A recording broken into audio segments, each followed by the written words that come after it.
Zimbabwe, that country's high court has ruled that a decision by President Emmerson Mnangagwa to extend the tenure of the country's Chief Justice by 5 more years was illegal as it violated the Constitution.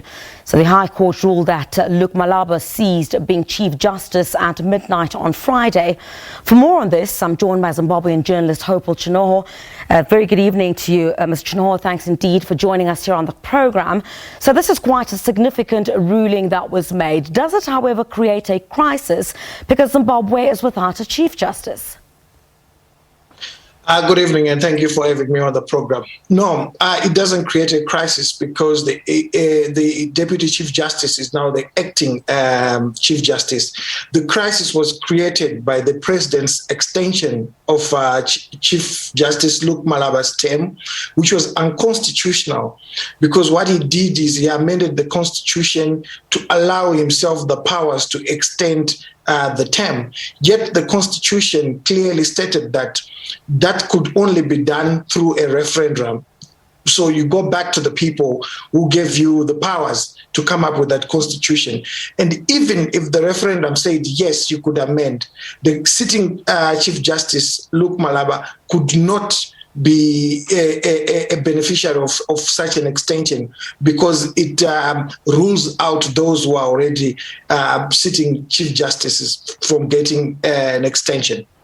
Mr. Chin'ono, this is a constitutional victory by what you're saying. And I mean, if we look at it more broadly on the continent, there are still some concerns that some judiciaries lean towards the support of an incumbent in certain countries. But I mean, if you look at Kenya, I think it was in 2017, and Malawi about a year ago, courts did set aside elections. I mean, in light of this, do you think there is some progress being made on the continent to turn the corner?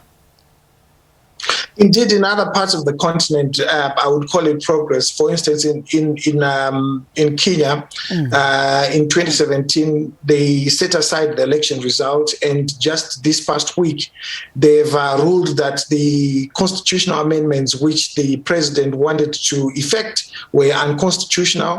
In Malawi, we have seen elections being set aside because of rigging. But I think in Zimbabwe, we have to be cautious because this is the High Court that has said this is unconstitutional. We still have to wait and see what the president does. And more importantly, it's a toxic Chief Justice who has been removed, one of the worst that we've ever had in the history of our judiciary in Zimbabwe.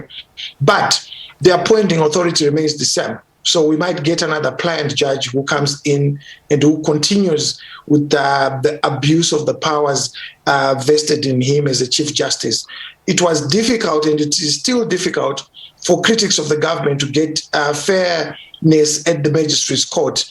You go there knowing very well that you're going to be denied bail. You only get bail when you go to the High Court. And sometimes you're even convicted. I was convicted by a magistrate without going to trial. She said, I found you guilty without a trial. I went to a magistrate, I think it was in January, when I was arrested again for third time in 6 months. And I was told that there was overwhelming evidence and there was nothing at all. So this is why people are celebrating, but we still have to wait and see whether we have moved an inch as they did in countries like Kenya and Malawi. And that's exactly the next point I was going to get to. I mean, as someone who has previously said you were a victim of the judiciary in your country, does this ruling somewhat inspire any little of hope? I think the situation that we've had for the past 3 years, I've had lawyers speak about how they had no confidence in the magistrate's court or the constitutional court, but they had confidence in the High Court. And the interesting thing is that the judge president who is in charge of the High Court is a former military general. That's the iron of it.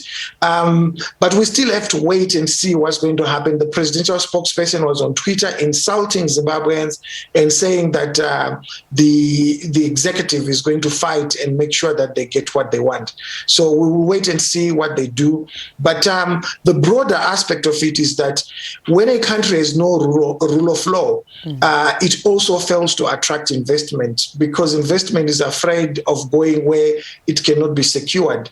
It is difficult to go to a country where if you end up in a dispute, you're not so sure whether the judiciary is going to be fair or not.